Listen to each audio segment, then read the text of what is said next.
Yoi! Selamat malam di tanggal 17 Juni 2021.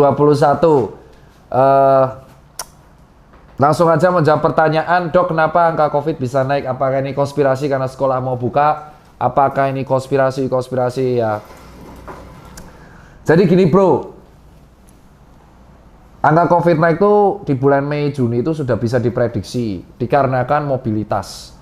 Semakin banyak mobilitas warga, maka akan semakin meningkat potensi infeksi. Wah, di COVID kan. Nah, kalian harus tahu pada bulan Juli Agustus juga terjadi peralihan musim panas dan musim hujan, ya kan? Akibatnya terjadi kelembapan yang sangat tinggi sehingga menyebabkan terjadinya kemungkinan peningkatan penyakit-penyakit infeksius lain. Apa? DB, tipes, chikungunya, dan otomatis imun manusia, imun rakyat Indonesia, apalagi di masa pancaroba kayak gini tuh emang cenderung lebih lemah daripada rata-rata. Ya kan?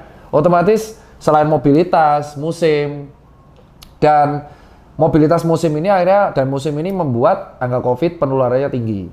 Poin berikutnya adalah biasanya kalau orang ke rumah sakit itu adalah yang gejalanya sedang atau berat.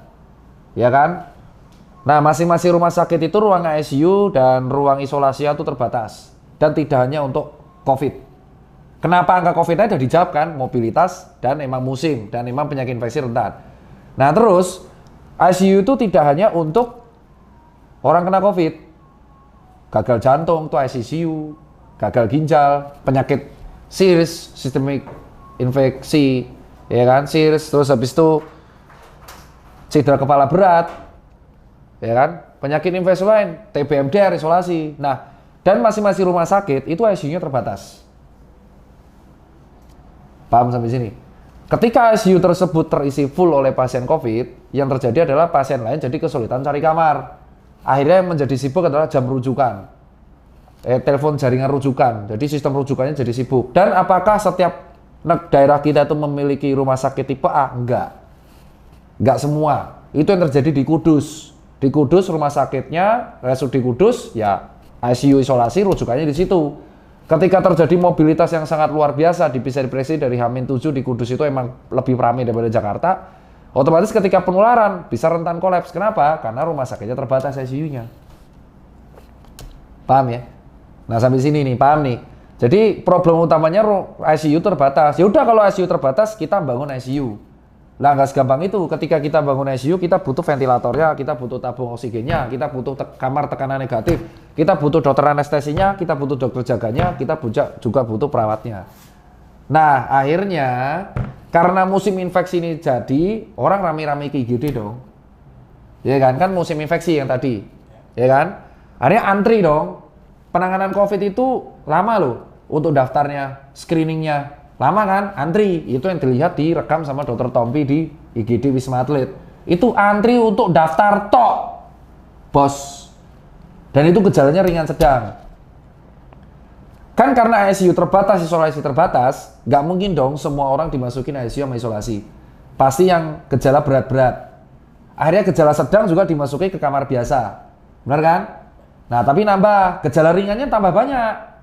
Ya kan? Karena kan 80% gejala ringan, mobilitas. Akhirnya gejala ringan ini disuruh isoman. Padahal yang isoman harus yang tanpa gejala. Akibatnya apa kalau gejala ringan isoman? Terjadilah klaster keluarga. Paham? Nah, semua tenaga kesehatan dan rumah sakit itu nggak ada yang berniat menakuti. Kalau kita lihat, semua rumah sakit, Harjo Lukito, RSCM, bahkan RSHS, itu membuat klarifikasi. Saya kasih ini. Klarifikasi isinya apa? Intinya menjelaskan memang penuh. Tapi kita insya Allah bisa kendalikan. Jadi rumah sakit gak ada satupun yang menakuti. Mereka hanya mengatakan memang benar lebih ramai dari biasanya. Tapi kami berusaha untuk mengatur ini semua agar lebih cepat terkendali dan terkontrol. Sehingga pasien tidak terganggu pelayanannya. Yang diharapkan RSHS, Harjo Lukito, RSCM, Sarjito pun mengeluarkan statement yang sama. Ivan Karyadi adalah jaga kesehatan masing-masing. Jadi pertanyaan kedua, menakutinya di mana? Menakutinya di mana? Saya sendiri selama 2 minggu terakhir dari tanggal 7 Juni, dari tanggal awal Juni, 2 Juni, itu udah disibukin teman-teman di Jogja, Bandung, dan Jakarta untuk cari kamar dan konsultasi. Salah satunya yang saya konsultasikan akhirnya meninggal, yaitu sepupunya si Ucok, Aspi. Cuman kalau ya di tetangga saya, toko Kunto sekeluarga isolasi, saya urus. Di Bandung, saya ngurus. Jakarta juga, mobile, dan saya lebih fokus di puskesmas. Orang-orang yang tenaga medis kerja di lapangan itu sudah menghindari yang namanya debat atau konflik horizontal di media sosial untuk orang-orang yang nggak percaya COVID. Energinya tapi terbuang percuma. Jadi kita sekarang lebih fokus untuk menangani dan mengedukasi yang mau-mau aja. Jadi menakutinya, pertanyaannya, yang menakuti itu siapa? Media. Ya, kalau media butuh traffic. Kalau kalian nggak percaya sama media tersebut, skip. Tapi kalau kenyataan memang rumah sakit antriannya penuh, memang. Tapi apakah gejala berat semua? Enggak. Ringan sama sedang. Tapi ringan sama sedang ini kan butuh prosedur. Kalau kamarnya penuh, otomatis mengganggu pelayanan pasien yang lain. Benar? Nah, jadi udah dijawab kenapa rame. Yang rame apa aja? Bener apa enggak? Bener. Rumah sakit menakuti enggak? Mana yang menakuti? Kalau kamu cek dokter Jaka spesialis paru, dokter Evira spesialis paru, isinya tuh edukasi semua. Bahkan mengusulkan jaga kesehatan ya kawan-kawan, tetap optimis buat pemerintah, tolong sediakan karantina bla bla bla. Lalu pertanyaan berikutnya, apakah lockdown total itu relevan di 2021? Jawabannya tidak. Tidak mungkin kita menerapkan PSBB total di 2021. Dan pemerintah pun tahu banget resikonya. Kalau diterapkan di 2020 masih mungkin. Kenapa? Karena saat itu swabnya dikit. Virus baru. Sekarang sudah hampir 16 bulan. Hampir 1,5 tahun kita menghadapi virus COVID. Dan banyak warga udah lelah. Kayak udah capek, nggak apa-apa lah, bodo amat lah. Dan masyarakat, dan pemerintah tahu itu. Kalau misalkan ada lockdown total, di Jawa Tengah aja Pak Ganjar sempat menggerakkan weekend di rumah aja. Yang terjadi, H-1 pasar malah ramai. Jadi bayangin teman-teman sekalian, kalau misalkan ada PSBB total, yang terjadi adalah konflik. Dan pemerintah tahu resiko itu, konflik. Dan akan banyak orang-orang yang memanfaatkan konflik itu untuk kepentingan sendiri. Membuat politik gak stabil. Kalau misalnya ada PSBB total itu konflik. Pasti konflik. Kenapa? Karena orang yang sudah jengah akan melawan dong. Iya kan? Apalagi contoh Bali. Sudah hampir 1,5 tahun nggak dibuka-buka. Janjinya Juli dibuka. Kalau tiba-tiba PSBB total lagi, Juli batal pariwisata dibuka. Menurutmu orang Bali bakal protes nggak? Sesimpel itu kita bisa logika. Jadi sekarang pertanyaanmu, PSBB total mungkin dilakukan apa enggak? Jawabannya bisa ditebak. Apa? Tidak. Makanya bisa dilakukan, jawabannya adalah PPKM Mikro. Mengembalikan pembatasan ke dalam tingkat RT, RW, dan posyandu. Makanya gardenya puskesmas. Jadi apa yang perlu dikhawatirkan? Sekolah bakal dibuka? Iya. Pak Nadiem yang bilang, apapun terjadi harus dibuka. 2 kali dalam waktu seminggu, Pak Jokowi yang bilang. Dengan catatan sesuai protokol dan kawan-kawan. Aku juga punya anak. Mananya? Wisata ditutup, itu kebijakan kepala daerah. PR kan untuk wisata, tapi PSBB total nggak? Jalan tol ditutup nggak? Orang Jakarta bisa ke Bandung nggak? Seleksinya gimana? Pertanyaannya, orang Jakarta sekarang kita tahu sama tahu. Kalian yang semua nonton video ini ketika di jalan tol, apakah di jalan tol kalian masuk ke Bandung itu ditutup pakai gate gitu? Enggak kan? Enggak. Yang ditutup tempat wisatanya, tapi orang Jakarta ke Bandung bisa nggak? Pak Ridwan Kamil hanya apa? Melarang? Enggak, mengimbau. Mengimbau. Cuma PPKM, kalau di Bandungnya memang di Gedung Sate ditutup, di Braga ditutup, jam 9 dibatasi. Tapi kan tidak ditutup semua. Jadi bukan PSBB total dong. Di Jakarta malah sudah bisa live music. 25%. Mall nggak ditutup. Kenapa? Karena memang kita tahu sama tahu, negara kita butuh pemasukan. Ya kan? Nah, tapi kalau perdebatan pasti masih ada. Ada kubu yang emang nggak percaya COVID. Sebenarnya bukan nggak percaya sih, mereka percaya Pak COVID, tapi udah mulai capek. Mereka pengennya 3M buka seperti biasa.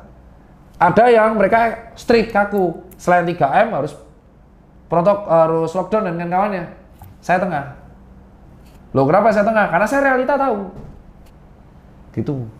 Nah prediksinya kapan turunnya? Juli turun. Kalau misalkan kita semakin sadar diri.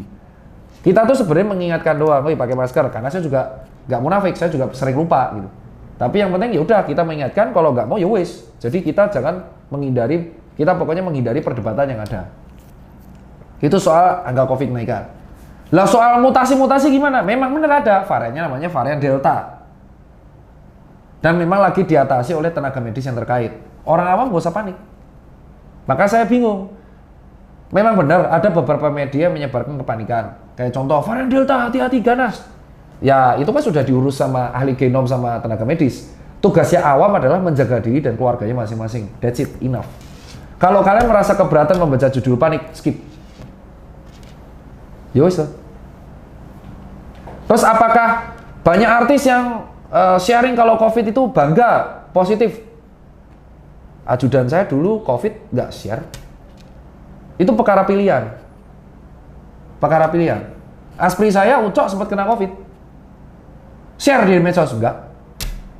Isolasi mandiri 10 hari sembuh. Karena ya pilihan, ada yang nggak mau pamer, ada yang mau memamerkan. Kan pilihan. Tapi saya nggak bisa maksa, jangan semua pamer kena COVID. Ya udah. Sama halnya semua harus pakai masker. Saya cuma bisa menganjurkan. Kalau saya dan circle saya kalau kena COVID rata-rata mereka keep it intern. Dan yang penting kantor tahu. Karena kita nggak mau ngebuat orang heboh.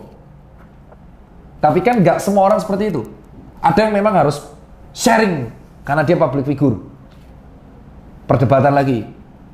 Seperti itu. Jadi kalau saran saya buat kawan-kawan semua, kita saling mengingatkan adalah jaga diri. Kalau mau debat silakan, kalau saya udah menghindar. Saya fokus pada circle saya sendiri dan apa yang kita lakuin sendiri aja. Bener kan? Event plus 62 jalan izin keluar. Saya juga bantu eventnya Om Deddy, keluar izin. Ya kan? Yang penting kita harus mulai adaptasi. Saya ada buktinya, saya udah ngadain 6 event, jalan semua. Ngasih makan banyak orang juga. Belum nanti tetap, dan saya mobilitasnya tinggi. Nah itu yang paling penting, pertanyaan udah kejawab semua. Dan saya percaya pariwisata Bali akan pulih. Dan saya juga percaya sekolah akan buka lagi. Yang sekarang kita perlu jaga adalah minimalisir kepanikan, jaga diri, jaga sesama. Dan tenang kok, teman-teman yang sharing kepanikan di Twitter itu rata-rata tenaga kesehatannya di lapangan tuh nggak menyebar kepanikan. Nah karena mereka memang udah panik. Jadi mereka lebih fokus pada diri mereka sendiri dan pasien. Dan jangan percaya katanya. Sesimpel itu kan? Nah, jadi info COVID-19 itu benar ya? Naik bener, tapi nggak perlu panik. Sekarang kalaupun kamu panik apa? Kamu debat, kamu panik, apakah mengubah situasi COVID hilang? Enggak. Apakah nanti mengubah situasi tiba-tiba COVID akan kebal? Enggak. Kamu mau panik, mau debat, itu nggak ngubah situasi apapun di Indonesia. Kamu mau banding-bandingin kita dengan Hungari, itu nggak mengubah apapun. Pure nggak mengubah apapun. Ya kalau nggak mengubah apapun, ngapain kamu habiskan energi untuk sesuatu yang emang useless? Yaudah kalau useless kan COVID-nya bla bla bla, nggak bisa. Makanya fokusnya, kalau kamu emang nggak mau pakai masker, ya udah tuh pilihanmu bos. Yang penting kan aku ngingetin, sesimpel itu. Jadi mau debat, mau tersinggungan, mau kamu protes, mau apa tuh nggak ngubah situasi COVID ada. Dan panik nggak ngubah masalah. Kamu nggak suka baca media, skip. Simpel kan? Narasimu juga nggak aku ganggu. Kamu nggak suka pakai masker, aku juga nggak debat. Tapi kamu juga jangan debat aku kalau aku nganjurin orang pakai masker. Simpel kan? Fair enough. Aku nggak ganggu sampean nggak ganggu saya. Ya kan? Nggak disenggol sebelum disenggol duluan. Nah, yaudah. Mau debat nggak hasilnya? Ayo, Tirta debat. Hasilnya apa? 2020 hasilnya apa? Ya kan? Perdebatan nggak ada berujung traffic. 2021? Ya udah daripada debat, dagang sepatu gua. Udah banyak tuh, bro. Gua masih ada pegawai harus kasih makan. Ya kan? Lebih baik gua nolong pasien, edukasi yang mau dengerin, ya udah. Itu kalau saran saya. Jadi kalau buat bapak-bapak, ibu-ibu yang mau vaksin monggo, yang nggak mau ya udah. Sesimpel itu, bos. Itu aja kalau dari aku buat kawan-kawan. Mungkin next video akan bahas mengenai kesiapan sekolah. Harapannya ketika video ini rilis sudah turun angka COVID. Amin. Dan kedua harapannya sekolah tetap buka. Karena aku juga pengen anakku tuh pengen ketemu teman-temannya. Lah ketemu temannya kan tinggal ke tetangga kampung, matamu. Atau deh anak wis kok gitu. Kamu pikir didik anak itu dengan gampang kamu ayo tetangga sana main. Nggak gitu, cok. Didik anak itu ya kamu harus melibatkan mereka dengan teman sebayanya, ketemu mempelajari sesuatu. Ya kan? Tuh kalau dari saya.